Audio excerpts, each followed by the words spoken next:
CID ક્રાઇમના cyber centre of excellence દ્વારા મોટી કાર્યવાહી હાથ ધરાઈ છે. અલગ અલગ બેંકોમાં ખોવાયેલા કુલ 80 એકાઉન્ટોનો ફ્રોડમાં ઉપયોગ થયો હતો. આ એકાઉન્ટ મારફતે દેશના 28 રાજ્યોમાં સાયબર ગુનાઓ આચરવામાં આવતા હતા.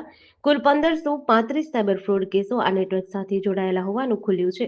ફ્રોડની કુલ રકમ ₹930 કરોડથી વધુ હોવાની સીઆઈડીએ પુષ્ટિ કરી છે. આરોપીઓએ એસએમએસ, વોટ્સએપ અને ટેલિગ્રામ દ્વારા લોકોને લલચાવ્યા હતા. ડિજિટલ અરેસ્ટ અને ઇન્વેસ્ટમેન્ટ ફ્રોડ મુખ્ય મોડસ ઓપરેન્ડી રહ્યા હતા. ફ્રોડની રકમ ફોરેક્સ પ્રીપેડ કાર્ડ્સ મારફતે વિદેશ મોકલવામાં આવતી હતી. સીઆઈડી ક્રાઇમે આ કેસમાં 5 આરોપીઓને ઝડપી લીધા છે. પોલીસે નાગરિકોને બેંક વિગતો શેર ન કરવાની ચેતવણી આપી છે. સાયબર ફ્રોડ થાય તો તરત 1930 પર ફરિયાદ કરવાની પણ અપીલ કરી છે. Cyber centre of excellence Gujarat દ્વારા અન્ય એક મ્યુલ અકાઉન્ટની ગેંગનો પર્દાફાશ થયેલ છે. આ ગેંગ મુખ્યત્વે વેરાવળ, ગીર સોમનાથ જિલ્લામાંથી કાર્યરત હતી.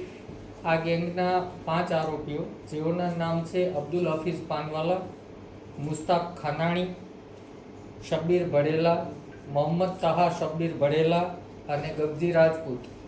આમાં 5 લોકોની ધરપકડ કરવામાં આવી છે.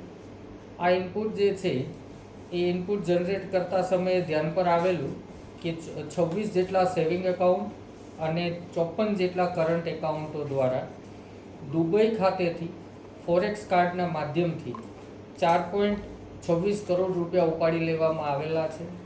આ ઇનપુટના આધારે સેન્ટર ઓફ એક્સલન્સની ટીમના પીઆઈ ચૌધરી અને પીઆઈ અનમોલ સલિયા દ્વારા અને પીઆઈ ડોડિયાની ટીમ દ્વારા ઊંડાણપૂર્વક ટેકનિકલ એનાલિસિસ કરતા માલુમ પડેલ કે આ ગેંગ જે છે એ 1534 જેટલા સાયબર ક્રાઇમમાં સંડોવાયેલી છે અને આ ગેંગ મારફતે 930 કરોડ રૂપિયાના સાયબર ક્રાઇમ થયેલા, જેમાં મ્યુલ અકાઉન્ટની સર્વિસ આપવાનું કામ આ ગેંગ દ્વારા કરવામાં આવેલું હતું.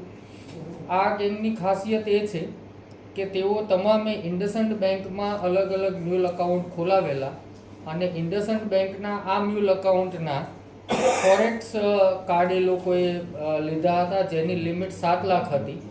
માટે અબ્દુલ હફીઝ પાનવાલા 7 લાખની મર્યાદામાં પૈસા ઉપાડવા માટે થઈ 50થી વધારે વખત રૂબરૂ દુબઈ ગયેલો છે અને મુસ્તાક ખાનાણી પણ એ જ રીતે 25થી 30 વખત દુબઈ ગયેલો છે અને આ પૈસા ત્યાંથી જ ઉપાડી લઈ ફોરેક્સ કાર્ડથી દુબઈ બેઠેલા વેરાવળના અન્ય 2 ઈસમોને આ પૈસા ત્યાંથી કેશમાં આપવામાં આવતા હતા.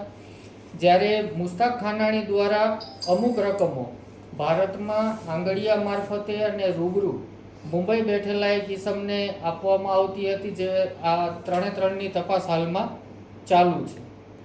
આ ગુનામાં ગુજરાતના 264 જેટલા સાયબર ક્રાઇમનો ભેદ ઉકેલાયો છે.